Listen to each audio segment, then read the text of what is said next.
"Ma'am, I have to ask, what exactly are you planning to do with 40 beehives in the middle of a wheat field?" Irene Voss looked up from the wooden crate she was prying open, shielding her eyes against the flat prairie light. The man asking was Dale Hoffert, her nearest neighbor, standing at the fence line with his thumbs hooked into his belt, like he was posing for a question he already knew the answer to. Behind him, 2 other men from the co-op. She recognized Stanwick's jacket and the other one, whose name she could never remember, were watching with the particular stillness of people who have already decided something is funny before it begins. "Pollination," Irene said, and she went back to the crate. That was the spring of 1988. Irene was 41 years old. Her husband had been dead 14 months, and the wheat had already been failing for 3 consecutive years, in a way that the Agriculture Extension Office in Moose Jaw called a correctable pattern, but that she had started calling, privately, the end of everything she knew. She had not grown up on this land. That was the first thing people forgot, or perhaps the first thing they had never bothered to learn. Irene had come from Guelph, Ontario, married into the Voss farm at 24, and spent the next 17 years learning Saskatchewan the hard way. Season by season, loss by loss, one bad frost and one dry June at a time. Her husband Edmund had been good with machinery and bad with numbers. She was the opposite, and for years that balance had worked. After he died, the machinery sat, and she sat with the numbers alone at the kitchen table, and the numbers were very clear about what they were saying. The farm covered 480 acres south of Moose Jaw, flat as a promise, the kind of land that felt infinite in summer and suffocating in February. Edmund's father had broken this ground in the 1940s. Edmund himself had poured 30 years into it. The wheat was the heartbeat of the operation, always had been, generation over generation, and by 1987, the heartbeat was arrhythmic at best. It was not just her farm. The whole region was grinding, under the weight of falling commodity prices, rising input costs, and a drought cycle that federal officials kept describing as temporary in a tone of voice that made it clear they had never watched their topsoil blow sideways across a county road. The federal stabilization programs were slow. The bank was not, and Irene had done the arithmetic on exactly how many more years she could absorb a partial crop before the land itself became someone else's problem. 3 years, she had calculated, maybe 2.5. That was when she had started reading. Edmund's library was mostly machinery manuals and hockey almanacs. What Irene read was different. Extension bulletins, agricultural journals, a dog-eared copy of a pamphlet she'd found at the Moose Jaw Public Library about diversified revenue streams on underperforming grain land. It was not exciting reading. It was the kind of reading you do at 2 in the morning, when sleep has stopped making sense. One name kept appearing in the journals: integrated pollination systems. The idea was not new, but it had been gaining traction in pockets of the Great Plains and in parts of southern Ontario, where orchardists had figured out that managed bee colonies on grain land could supplement income while simultaneously improving crop yields through better pollination density. The figures were modest, honest, not the kind of numbers that made you rich. But they were different numbers than the ones she had been staring at, and different was what she needed. She wrote 3 letters, one to a beekeeper in Lethbridge, one to an apiary supply company in Manitoba, one to her older sister Frances. No, not Frances. That was someone else's story. Her sister was Paulette, who lived in Waterloo and thought Saskatchewan was a different planet and had once described the prairie as aggressively horizontal. Paulette wrote back first, as she always did, and her letter said, I think you should sell and move somewhere with a proper hospital. But I know you won't, so be careful. The beekeeper in July. The beekeeper in Lethbridge, a woman named Greta Oshiro, wrote back 6 weeks later. She had been keeping bees on cropland for 11 years, first in Alberta, then briefly in British Columbia, and she described the learning curve with the kind of cheerful directness that Irene immediately trusted. Greta was not selling anything. She was just reporting what she had seen, what worked, what failed, what people said when you showed up on grainland with beehives. They'll tell you the bees will confuse the equipment, Greta wrote, or that you'll never get the colonies through a Saskatchewan winter, or that you don't know what you're doing. Some of that might even be true at first. Do it anyway. Irene ordered 40 nucleus colonies through the Manitoba supplier. She arranged for the hives to arrive in April, staggered, across 3 deliveries, so she could manage the setup, without hired help she couldn't afford. She had spent the winter reading every apiculture manual she could obtain through interlibrary loan, and she had corresponded with Greta twice more, and she had walked the fields into January in her dead husband's coveralls, figuring out placement, wind exposure, water access, the geometry of it all. She told no one in advance, not because she was ashamed or secretive by nature, but because she had learned something in 17 years of prairie farm life. People offer opinions freely on decisions that aren't theirs to make, and opinions have a way of becoming heavier than they have any right to be. Dale Hoffert found out when the first delivery truck came down her road. By the end of that first week, the news had moved through the community, the way news moves in small agricultural districts. Not quickly, exactly, but thoroughly, the way water finds every crack. At the co-op in town, at the elevator, at the Tim Hortons on the highway, where the farmers gathered on Tuesday mornings with the particular solidarity of people sharing a predicament. She heard about what was said secondhand through her neighbor's wife, who reported it with the careful neutrality of someone who did not entirely disagree with what she was conveying. The consensus was that Irene Voss had gone strange with grief. It was possible, she supposed, that they were not entirely wrong about the grief. Edmund had been a well-regarded man in the district, calm, capable, the kind of farmer other farmers called when a calving went wrong at midnight or a combine needed a second opinion. His death had been sudden, a heart attack in the equipment shed in January, and the district had mourned him with the genuine warmth of people who understood what it meant to lose someone reliable.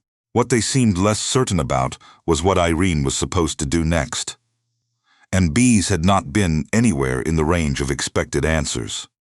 There were 2 particular objections that circulated with the most frequency, and Irene became aware of them, because people stopped editing themselves after the first few months. The first was practical. Bees and grain farming were incompatible. The equipment would disturb the colonies. The colonies would disturb the work. It was a management problem without a good solution. The second was more personal, and no one said it directly to her face, but it arrived in the pauses of conversations and the particular way people looked at her at the co-op. She was a woman alone, on a large farm. She was clearly struggling, and struggling people sometimes make decisions that seem logical to them, but are not. Irene found the second objection more interesting than the first, because it told her more about what people were actually worried about. She kept installing hives. The first winter was hard, as Greta had warned it would be. Saskatchewan winters are not gentle on equipment or animals or people, and managed bee colonies require a particular kind of attention in deep cold. Insulation, ventilation balance, monitoring for moisture, the constant arithmetic of cluster survival rates. Irene lost 11 colonies that first winter. 11 out of 40. She had budgeted for 12. She ordered replacements in February and had them positioned by early April. And by May she was back to a full complement with 2 additional nucleus colonies she had not planned on, but could not pass up when the Manitoba supplier had them available. Dale Hoffert stopped by in May of that second year, ostensibly to discuss a fence line they shared on the east quarter, and he stood at the edge of the nearest hive row and watched with an expression that Irene recognized as reluctant curiosity trying to look like skepticism. "You're not worried they'll swarm into my canola," he said. "Your canola will do better with them nearby," she said. "You're welcome." He didn't laugh, but something shifted in his face that was adjacent to it. The wheat that year was not better. The drought cycle was still running, and no amount of pollination management changes the weather. But her preliminary honey harvest, pulled late in August from the first full season's production, was enough to cover what she had spent on equipment and still leave a small margin. Not enough to matter on its own. Enough to prove the arithmetic was real. What she had not expected, and what the journals had mentioned only in passing, was the beeswax. Greta had said something about it in her first letter, a single sentence almost as an afterthought. "Some of my better years came from value-added product, not raw honey." Irene had filed the sentence away, and not thought about it again until her second summer, when she found herself with more wax cappings than she had planned for, and nowhere sensible to put them. She melted them down experimentally, the way you do, with a thing that seems possibly useful, and discovered she had approximately 40 kilograms of clean beeswax and no immediate plan. She called Paulette. Paulette, who had, in an earlier life before Waterloo and a career in municipal planning, spent 3 years working for a small cosmetics company in Guelph, said, "Do you know how much clean pharmaceutical-grade beeswax is worth right now?" Irene did not know. The number Paulette gave her required a moment of quiet. The natural cosmetics and pharmacy supply market in Canada in the early 1990s was expanding in ways that had not yet reached the agricultural journals Irene was reading.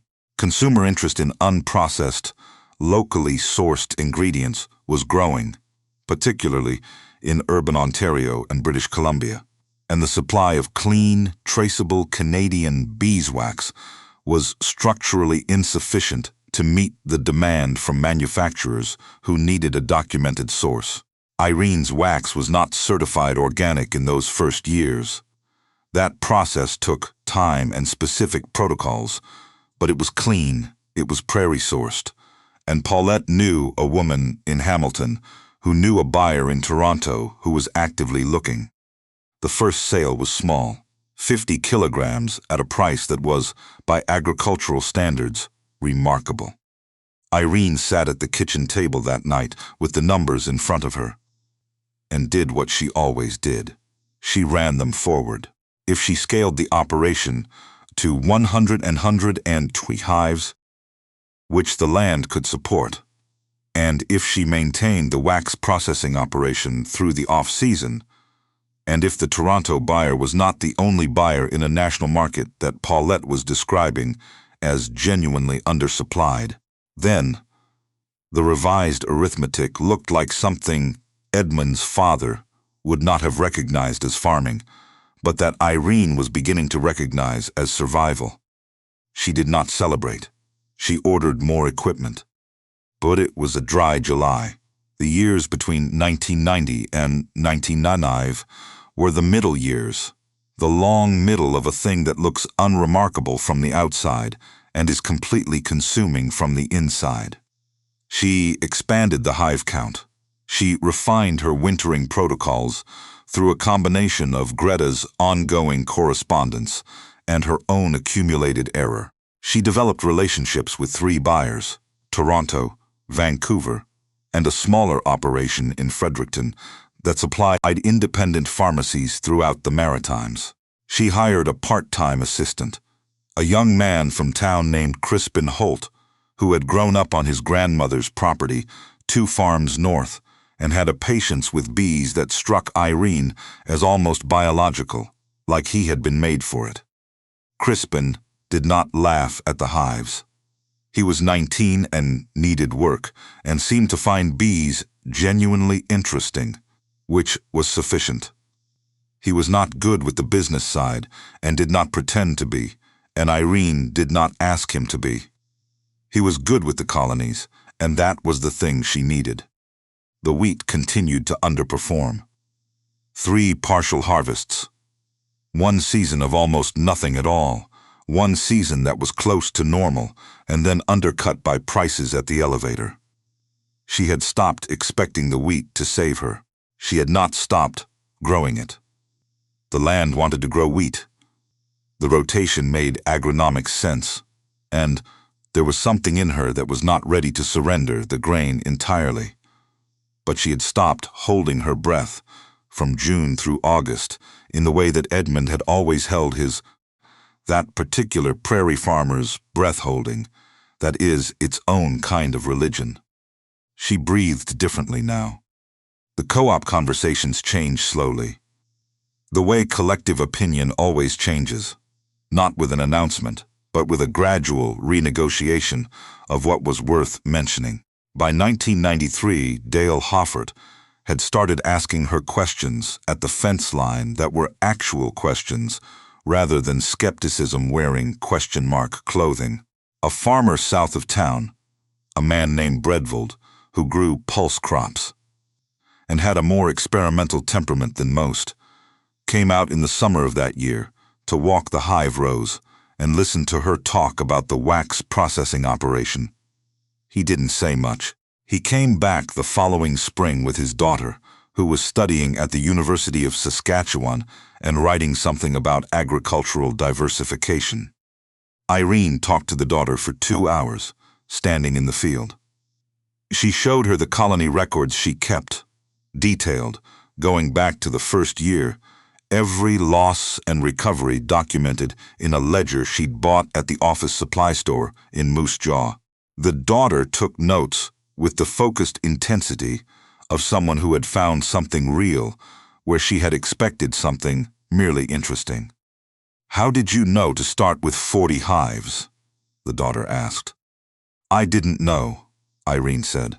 "I calculated what I could manage alone and what I could afford to lose and where those 2 numbers overlapped." The daughter wrote that down. The district's opinion continued its slow revision. There was no single moment of turnaround. It never works that way, which is something people who have not lived in small agricultural communities tend not to understand. It was gradual, cumulative, the way a shift in the weather pattern announced itself only after it has already changed. People stopped bringing up the bees as evidence of Irene's eccentricity, and started bringing them up as evidence of her acuity. The framing changed. The facts had not. In the winter of 1995, she received a letter from a cooperative in Ontario. Not someone she knew, someone who had heard her name through a chain of connections. She could not fully reconstruct, asking if she would be willing to speak at an agricultural conference in Guelph the following spring about diversified revenue streams on prairie grain land. She read the letter twice, then set it on the kitchen table and looked out the window at the snow, which was doing what Saskatchewan snow does in November, making everything flat and white and still. She wrote back and said yes. The conference was in April. She drove to Guelph and gave a 20-minute presentation in a room that held about 60 people, most of them farmers or agricultural extension workers or both. She brought her ledger. She talked about the numbers without softening them. The first winter losses, the years when the wheat failed, and the bees were the only thing generating income, the specific arithmetic of wax pricing versus raw honey pricing, and why the value-added processing had changed everything. She talked about Greta Oshiro in Lethbridge, and about Paulette in Waterloo, and about Crispin, who had by then been working with her for 5 years, and had just told her he was thinking about starting his own operation on his grandmother's land. She did not talk about the fence line conversations, or about the Tuesday morning consensus at the Tim Hortons, or about the 11 colonies she had lost that first winter, and what it had felt like to pull on her coveralls and go out in the February cold to check the damage. That wasn't for a conference, that was hers. After the presentation, a man came up to her, gray-haired, with the sun-creased face of someone who had been outdoors for most of his professional life, and said he had been working in agricultural extension for 30 years and had never heard anyone describe the internal logic of a farm pivot quite that clearly. "You made it sound simple," he said. "It wasn't simple," Irene said, "but the arithmetic was always clear. I just had to trust that the arithmetic was telling me the truth." She drove back to Saskatchewan in 2 days, stopping overnight in Winnipeg. She arrived home in the early evening, with the light still going in that long prairie, way it has in late April, gold and horizontal across the field. The hives were wrapped for the last stretch of cold, white boxes in rows along the south fence line.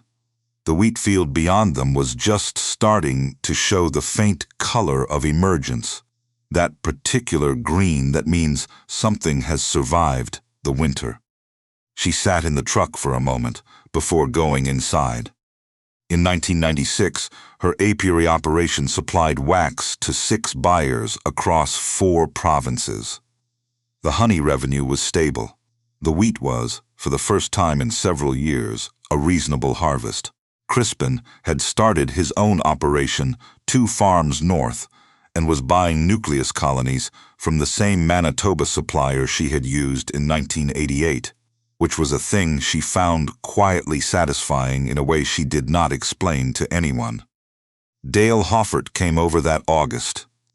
He had canola ready to cut and wanted to discuss timing around her bee flight patterns, which was a practical and genuinely collegial conversation, the kind she had imagined having in 1988 and had then stopped imagining when it became clear it would not happen quickly. After the canola logistics were settled, he stood at her gate with the afternoon light behind him, and there was a pause that had some weight to it. "I told Marjorie you'd probably figure it out," he said, "after the first winter." Irene looked at him. "Marjorie says you can ask me directly about that," he added. "She says I should say what I actually mean."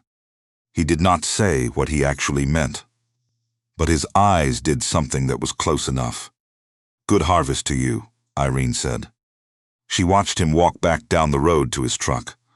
Then she went inside, put the kettle on, and pulled out her ledger for the season's final notes. 40 hives in 1988. 138 by 1996. 11 colonies lost in year 1, the number she had budgeted for. Outside, the last of the summer light was going over the field, and the hives were there in their rows along the fence line, white and solid, and completely ordinary now. So ordinary that you had to remind yourself, looking at them, but it was a dry July, that there had been a time when everyone who drove past that fence found them worth laughing at. She closed the ledger. She had another one ready. There was still a great deal of arithmetic to do. I keep thinking about that ledger. Not the numbers in it. Though the numbers matter, they always matter, but the act of keeping it. Every colony lost, every recovery, every season where the wheat came up short and the bees did not. Irene Voss wrote it all down in a book she bought at an office supply store in Moose Jaw, and she kept writing in it for years, through winters that would have convinced most people to stop. That kind of record-keeping is not just practical. It's a form of honesty with yourself that most of us avoid, because honest records don't let you pretend the bad years didn't happen. What strikes me most about Irene's story is that nothing she did was lucky. I've thought about this a lot, and I keep coming back to the same place. The outcome followed directly from the choices, and the choices followed directly from the kind of person she had quietly decided to be. She read when others weren't reading. She calculated when the temptation was to hope instead. She ordered 40 nucleus colonies in the winter of 1988, not because she was certain it would work, but because she had done the arithmetic carefully enough to know it was the most honest thing she could do with the information she had. That's not luck. That's a particular quality of mind that looks unglamorous from the outside. Spreadsheets and interlibrary loans and correspondence with a beekeeper in Lethbridge. But that is underneath a kind of integrity, a refusal to lie to yourself about what the numbers are saying. And then there is the question of what she did with the doubt. Because she had doubt. She lost 11 colonies in year 1. She sat at that kitchen table alone with the revised figures, and she had to decide, again, whether the arithmetic still held. It did. She ordered replacements. That gap between the moment when things go wrong and the moment you decide to keep going anyway is where I think character actually lives. Not in the good years, but in February, checking cold hives, writing the losses down, ordering the next shipment. The people who laughed at her fence line were not bad people. That's something I've had to sit with. They were practical people operating on the available information. And the available information was that nobody put beehives in a wheat field. And a woman alone on a farm in grief was a concerning thing, and concerning things sometimes present themselves as jokes, because jokes are easier than worry. The laughter was not malicious. It was the sound of a community reaching for a frame that fit, and Irene not fitting it.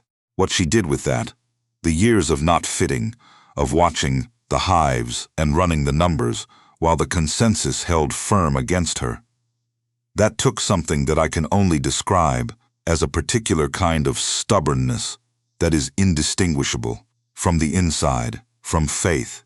Not faith in any doctrine, faith in the ledger.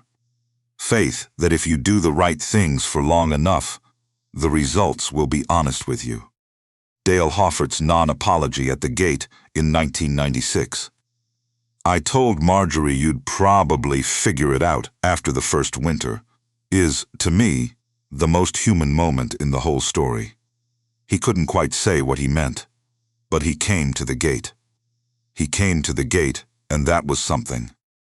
I think we underestimate what it costs to hold a position for 8 years when the community around you has decided you're wrong. Not the financial cost, though that was real. The daily cost, the fence line conversations, the Tuesday morning silences. Most people revise their position not because they've been proven wrong, but because the social weight becomes too heavy to carry. Irene carried it. She carried it and kept her ledger and expanded the operation, and did not, as far as the record shows, make anyone feel bad about it afterward. That last part matters too. What you do with being right, in the end, says as much about you as what you did while you were being doubted.